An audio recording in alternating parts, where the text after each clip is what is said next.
कि आपके पास कोई अनुमति है, आपके पास कोई लाइसेंस है, आपके पास कोई कार्ड है, जबकि हम और आप सबकी कोई अथॉरिटी हो, कोई कार्ड चेक करने का इनको कोई अधिकार नहीं है। यहाँ सभी पत्रकार साथी बैठे हैं, पिछले 6 माह से लगातार देखा जा रहा है। जब ये doctor Ankita Sharma HOD blood bank थी, उस समय कुछ डॉक्टर, कुछ स्टाफ थे जो थे वो एक लेटे पाए गए थे, अनुपस्थित थे, इनके खिलाफ खबरें चली और उसके बाद फोन पे लगातार डॉक्टर अंकिता शर्मा अपस्था की गई। फोन पे कहा गया कि आपके पास क्या नियम है, आपके पास क्या राइट है, आपके पास क्या कार्ड है, आपके पास क्या अनुमति है कि आप इस तरीके से हमारे ऑफिस में, हमारे कार्यालय में घुस के आप कवरेज कर सकते हैं। उस बात को लगातार रजनी पटेल प्राचार्य जो के हैं उनसे शिकायत की गई, लेकिन मैडम द्वारा उस मामले को कतई कोई संज्ञान में नहीं लिया गया। आज पुनः जब गाजियाबाद से एक यहाँ के लाइसेंस नवीकरण के लिए जब यहाँ पे टीम आती है, उस टीम में अंकिता शर्मा शामिल होती है। अब आप समझिए कि जो मामला सामने अब आ रहा है, उस मामले में जानकारी है कि डॉक्टर अंकिता शर्मा अब यहाँ पर कार्यरत है ही नहीं। तो जब वो आदमी कार्यरत नहीं है तो वो इन्फेक्शन में शामिल कैसे हो सकता है? सवाल इस बात का है कि क्या किसी बड़े भ्रष्टाचार को दबाने का प्रयास किया जा रहा है? ऐसे में लगातार पत्रकारों के साथ जो उत्पीड़न हो रहा है, मतता हो रही है, उस सबके खिलाफ ये धरना यहाँ जारी है। और अभी आपने देखा आपके सामने जो प्राचार्य रजनी पटेल जी हैं, वो यहाँ आती हैं, अपने सीधे टोन में टसल में सीधे न चली जाती है, लौट के आती है कि ऊपर चल के बात करेंगे, उसके बाद वापस चली जाती है। आप इससे साफ समझ सकते हैं कि जो पत्रकार समाज है, पत्रकार साथी हैं, अपने समाचार के लिए कोई भी पब्लिक डोमेन में कोई भी सरकारी कर्मचारी, अधिकारी ये नहीं कह सकता कि आपके पास क्या कोई प्राधिकार पत्र है। आप पता करना है पत्रकारों के बारे में, सूचना विभाग से पता करिए, सूचना मांगिए आप, उसकी अथॉरिटी जमा है, वो किसी चैनल से है, किसी अखबार से है, किसी समाचार पत्र से है, कोई नहीं पूछ सकता। इस बात को कोई चाहे तो सूचना के अधिकार के नियम के तहत सूचना कार्यालय से पता कर सकता है। लेकिन यहाँ की स्थिति बहुत ज्यादा बदतर है, चाहे वो तीमारदार हो, चाहे वो मरीज हो, चाहे पत्रकार हो, चाहे पुलिस हो, यहाँ के कर्मचारी और अधिकारी लगातार अपनी अपतताई पर, अपनी गुंडाई पर चरम सीमा पर उतारू है। जब यहाँ पर कोई निरीक्षण होता है, बड़े बड़े मंत्री यहाँ पहुँचते हैं या कमिश्नर मैडम जब आती हैं, जो व्यवस्थाएं दिखाई जाती हैं, हम लोग भी कवरेज करने आते हैं, तब व्यवस्थाएं और दिखाई जाती है। जो आज का हाल है, पत्रकारों के साथ मिसबिहेव हो रहा है, तो तीमारदारों के साथ जो मरीज आते होंगे उनकी क्या कंडीशन रहती होगी? देखिए, आपने बिल्कुल सही कहा। जिस तरीके से आपने जो बात कही बिल्कुल सही है। जब यहाँ पर फीता कटेगा, यहाँ पर जब बात इनके भले की होगी, तो ये पत्रकारों को भी सूचना देते हैं ये लोग, तब नेताओं को भी बुलाते हैं। यहाँ नेता आते हैं, मैं एक बात और कह दूं आपसे, जो स्थानीय नेता आते हैं फीता काट के चले जाते हैं, उनसे अगर सवाल करो जवाब उनके पास से नहीं होता इस बात का कि लगातार पत्रकारों का जिस तरीके से उत्पीड़न हो रहा है, सरकार, केंद्र सरकार और राज्य सरकार लगातार इस बात का आश्वासन देते हैं, सुप्रीम कोर्ट, हाई कोर्ट लगातार गाइडलाइन देते हैं कि पत्रकारों को समाचार करने से कोई नहीं रोक सकता अगर उसका प्राधिकार पत्र जमा है। लेकिन ये अपनी गुंडई पर उतारू है, बिल्कुल कोई तमीज से बात करने को तैयार नहीं है। आए दिन यहाँ पुलिसकर्मियों से मारपीट होती है। अभी कुछ दिन पहले आपने देखा होगा एक पुलिसकर्मी के साथ मारपीट हुई थी, कुछ नहीं हुआ। यहाँ सीबीसी मशीन चोरी हुआ, मुकदमा दर्ज हुआ, आज तक वो कर्मचारी यही तैनात है। अंकिता, सबसे बड़ा सवाल इस बात का है कि अंकिता शर्मा यहाँ कर्मचारी है ही नहीं, तो इंस्पेक्शन में उसको शामिल कैसे किया गया? देखिए, बहुत अच्छी बात बताई है सचिन भाई ने। और यहाँ एक तीमारदार हैं जो बीच में जिन्होंने कॉल की बात बताने के लिए, इनकी भी बात पीड़ा सुनते हैं। क्या नाम है आपका?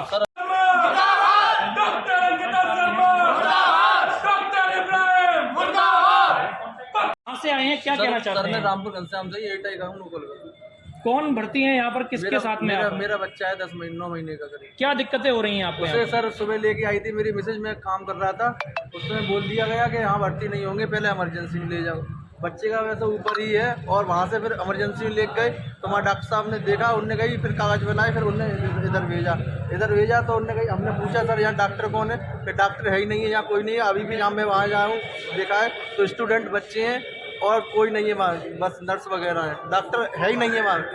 क्या समस्या थी आपकी? समस्या ये है, बच्चे को फीवर है, उसकी नाक बंद है, जुकाम है, बुरी तरह से चौक है। तो क्या कहना चाहेंगे? मैं ये कह रहा हूँ सर, मैं पूछ रहा डॉक्टर साहब कौन है, क्या बात है? उसे डॉक्टर है नहीं है, वहाँ से दवा लिख दी, वही दवा चल रही है। मैंने पूछी यहाँ डॉक्टर साहब है कि अभी है नहीं है, यहाँ अभी कोई नहीं है। देखिए, ये है नहीं है कोई काम। आपकी इनसे बात हुई, सारी सच्चाई सामने है। ये स्थिति वाकई यहाँ की मेडिकल कॉलेज की है। यहाँ लगातार जो पत्रकार यहाँ पर ऐसा जैसे आपने 4 बार खबर इनके खिलाफ लिखी तो आप इनके दुश्मन हो गए। इनको आईना दिखाना भी हम लोगों के लिए गलत है। इनको फिर आई कार्ड चाहिए, इनको परमिशन चाहिए, इनको लाइसेंस चाहिए। ये वहाँ सूचना कार्यालय में पता नहीं करेंगे। अब बात इस बात की है, बात यहाँ तक पहुँच गई है कि आखिर अंकिता शर्मा यहाँ कर्मचारी नहीं है तो उस मीटिंग, उस इंस्पेक्शन में शामिल क्यों किया गया? क्या किसी भ्रष्टाचार को दबाने की कोशिश की जा रही है? भ्रष्टाचार को दबाने की तो बात थी, जो पत्रकारों को वहां से हटाया जा रहा था और पत्रकारों के बारे में ये कहा जा रहा था पत्रकार, आप पत्रकार नहीं, आप भीड़ है। इस भीड़ को जब वहाँ 4-5 पत्रकार इकट्ठे हुए उन्होंने और कवरेज के लिए वहाँ पहुँचे तो पहले ब्लड जो बैंक है उसकी गेट लगा दिया गया। उसके बाद पत्रकारों से ये कहा गया यहाँ से चले जाइए। जब पत्रकारों ने कहा कि हम यहाँ कवरेज के लिए आए हैं तो तुरंत मेडिकल कॉलेज गार्ड को बुलाया गया, जिससे कहा गया इस भीड़ को यहाँ से हटाइए। पत्रकार उनके लिए पत्रकार नहीं है, उनके लिए पत्रकार भीड़ है। उनको ये डर था कि पत्रकार ये मामला खुल जाए तो कहीं सामने उजागर ना हो जाए। ये मामला खुल ना जाए, जो करप्शन यहाँ हो रहा है वो सबके सामने ना आ जाए। इस डर की वजह से ये पूरा मशीन खराब पड़ी हुई है ब्लड बैंक के अंदर फिल्टर।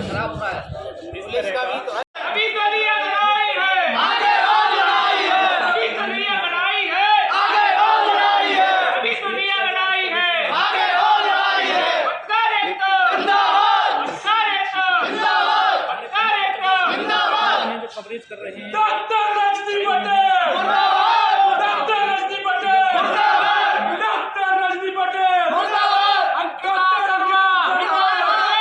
जब भी हम लोगों ने जनप्रतिनिधि जो यहाँ के हैं, जनप्रतिनिधि हैं या अपर लेवल के अधिकारी हैं, उनके संज्ञान में जब ये बात लाने की कोशिश की गई है तो वो हम लोगों को इस तरह से डायग्नोस करने लगते हैं। उनका ऐसा प्रेशर हम लोगों पर रहता है कि आप लोग हमेशा निगेटिव क्यों खबर चलाते हैं। आप हमेशा मेडिकल कॉलेज, इससे पहले क्या था, यहाँ पर 500 लोगों को दवा नहीं मिलती थी, आज 3000 लोगों का एनरोलमेंट हो रहा है। तो मतलब हमेशा यही क्यों कहा जाएगा कि जो नहीं हो रहा था वो हो रहा है, वो बेहतर हो रहा है। मतलब उस चीज को दबाने के लिए, करप्शन को दबाने के लिए कहीं ना कहीं हो सकता है जनप्रतिनिधि या उनके साथी इस खबर को भी देख रहे होंगे, सुन रहे होंगे, तो क्या जनप्रतिनिधियों को भी यहाँ पर आकर बात करनी चाहिए? क्या लगता है आपको, क्या कहेंगे? बिल्कुल करनी चाहिए। मैं तो व्यक्तिगत, मेरा नाम पंकज गुप्ता है, मैं तो यहाँ लोकल के जनप्रतिनिधि नहीं है। मैं तो उनको बाई फेस मैंने उनको बताया था यहाँ पर जो करप्शन चल रहा है। आप समझ लीजिए कोई तीमारदार यहाँ पर अगर एक्सरे कराने आ रहा है, एक्सरे की फिल्म होती है, उसको एक लिफाफे के 4 टुकड़े काट के और उसमें रख के दिया जाता है। अब उस पर ना कोई नाम लिखा जाता है। वो तीमारदार कोई गाँव देहात से आया, बेचारा अनपढ़ आया, और वो निकलने के बाद में वो उसके हाथ में लिफाफा ही रह जाता है, फिल्म वहीं गिर जाती है। और जब वो डॉक्टर किसी ओपीडी डॉक्टर के पास जाता है तो वो क्या प्रिस्क्राइब करेगा जब उसके हाथ में फिल्म ही नहीं होगी? तो इस बात को हम कई बार जनप्रतिनिधि से कह चुके हैं, मैडम को अवगत करा चुके हैं, लेकिन किसी के कानों पर जून यहाँ पर रेंगती ही नहीं है। आज का जो पंकज जी पूरा प्रकरण है, क्या आपके द्वारा या हमारे किसी पत्रकार साथी के द्वारा जिलाधिकारी जी को अवगत कराया गया है? कमिश्नर साहब को हमने फोन के द्वारा, हमारे वरिष्ठ साथी हैं, उन्होंने अवगत करा दिया है और उनकी तरफ से इस पर संज्ञान लिया जा रहा है। रजनी पटेल जी आई और सीधा गाड़ी से उतरी, अंदर गई, इस पे पत्रकार हमारे साथी सारे और आकर्षित हुए, क्या कहेंगे इस पर? उसके लिए मैं ये कहना चाहूँगा कहीं ना कहीं मिसकम्युनिकेशन रहा मैडम को। जब मैडम की एंट्री हुई, हम लोगों को भी बड़ा उम्मीद थी कि मैडम आएंगी और हम लोगों के बीच आके हमसे बात करेंगी। हम तो उनको अपना हिस्सा ही मानते हैं, हम लोगों के बीच की ही हैं, और जैसा कि वो अवगत कराती रहती हैं कि आप कहीं बाहर नहीं हैं, आप कोई बात है हमें बताइए। लेकिन आज हमें भी मतलब उनके व्यवहार से बड़ा डिसअपॉइंट फील कर रहे हैं उस चीज़ को लेके कि उनका आना और ये कह के ऑफर करना कि आप आइए अंदर ऑफिस में बात करते हैं, तो ऐसा संभव ही नहीं था। हम यहाँ 40-50 लोग बैठे हैं, कैसे संभव है?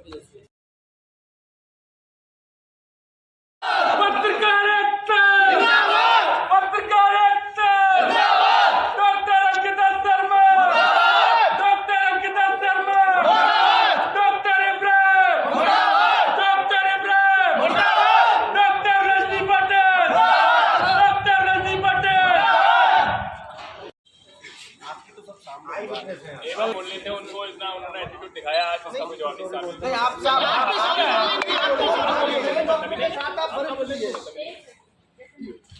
पहले तो मेडिकल अस्पताल किसका है? क्या मेरा या इनका है? सबका है ना। तो एक इंस्पेक्शन हो रहा है, कंपोनेंट सेपरेशन यूनिट का आपका इतने दिनों से है ना चल रहा है, वहाँ से टीम आई है, सबको और ये भी बोला पुलिस बुलाइए, उनको पकड़वा के बाहर फेंकवाइए। हम लोगों को पत्रकार समझेगा, हम लोगों से तो ये कहा भीड़ कैसे इकट्ठी, निकलो यहाँ से।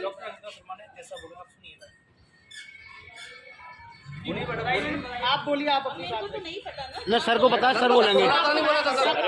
सर बोलिए, ऑडियो आप बोल दीजिए सर। क्या एक ऐसे करके बात होती है, क्या सोल्यूशन निकलता है? मैं ये कहना चाह रहा हूँ, गार्ड यहाँ से नहीं उठेंगे, यहीं पे होगा लोग। मैडम, सब आपके गार्ड को कहते पूछिए पकड़ने के लिए गए थे या नहीं गए थे? 5 और 6 गार्ड, सभी गार्ड सब लोग गए थे। जब देखा पत्रकार है, वापस आ गए। अच्छा, हम मर्यादा में भी थे। हमारे आदत नहीं थे मैडम, ये गए थे। आप लोग अमर्यादित नहीं रहते हैं, इसलिए मैं जानती हूँ। ठीक है, मेरे से सबसे बात होती है ना। आपका भी तो व्यवहार है ना, आपका भी तो व्यवहार है, सब आपने लोग हमेशा आपसे पत्रकारों कॉपरेट को कैसे अपना कर परिवार लेते हैं? बताया है, वहीं आपके जूनियर ये उनकी एक वीडियो है मैडम, नहीं, हम लोग आपका व्यवहार भी तो है, सब लोग आपके व्यवहार पे चलते ये हैं, उनकी आप एक समझते वीडियो हैं। है। डॉक्टर साहब भी थे, हम लोग बिल्कुल बाहर जो मरीजों के लिए केयर पड़ी है ना, उस कैंपस में थे, वो टीम अंदर अपना विजिट कर रही थी, ये बाहर और आप सामने थे, आप बताइए।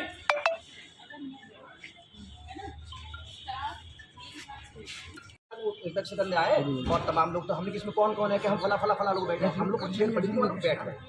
अंकिता शर्मा जी आई इधर जो बाहर वाला जो रूम है जहाँ पे स्टैम्प 10 वगैरह बैठती है, वहाँ गई, फिर लौट गए।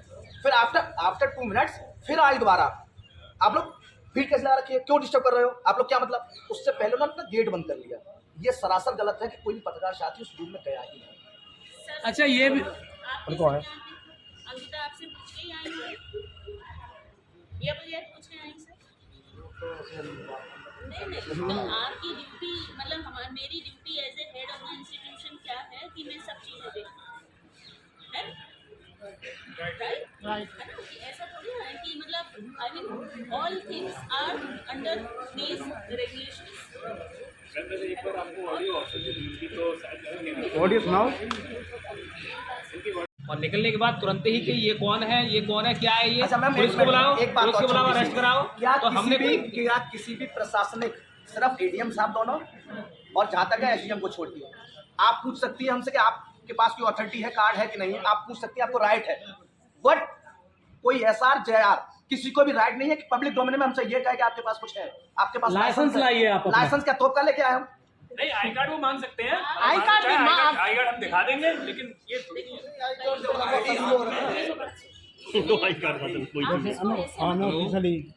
लेकर आप यहाँ पर पहुंची, क्या आश्वासन दिया गया? ये एक हमारी जो है डॉक्टर, उनके उसमें ये कहा गया, और सर थे, सीएमओ साहब भी थे। आज हमारा इंस्पेक्शन चल रहा था ब्लड कंपोनेंट सेपरेशन यूनिट का, तो उसके लिए ये थोड़ा सा मिसकम्युनिकेशन और ये चीज़ें हो गई, तो उसके लिए इनकी जो मांगें हैं हमने मान ली हैं, और आगे भविष्य में इस तरह की कोई भी घटना ना हो, इसके लिए हम ठोस कदम उठाएंगे, जिससे कि किसी भी के सम्मान में या किसी की भावना को ठेस ना। क्या मांगे मानी गई है मैडम? 2 डॉक्टर्स को लेकर मांग थी, क्या आपकी तरफ से आश्वासन दिया गया? जो इनकी यहाँ से है ड्यूटी लगी हुई है, उसको हम ड्यूटी हटा देंगे इनकी यहाँ से, ये बात। अंकिता शर्मा अभी वर्तमान में कौन से पद पर है मैडम? वो असिस्टेंट प्रोफेसर है पैथोलॉजी, और इब्राहिम डॉक्टर साहब? वो नर्सिंग ऑफिसर। दोनों डॉक्टर्स पे कार्रवाई होगी? एक नर्सिंग ऑफिसर है और एक असिस्टेंट प्रोफेसर है, दोनों पे। ठीक, थैंक यू। हम लोग आपकी बात शांति से सुन रहे हैं ना, तो जब सीएमएस साहब के सामने ये रवैया है तो पीछे क्या रवैया होगा उनका? जब उनके सामने बदतमीजी कर रहे हैं स्टाफ, तो पीछे क्या रवैया होगा उनका? और ये चुपचाप खड़े थे, ये कुछ बोल नहीं पत्रकारों से रहे। ये रवैया तो आम जनता से नहीं, उनको किसने अधिकार दे दिया पत्रकारों से बदतमीजी करने का?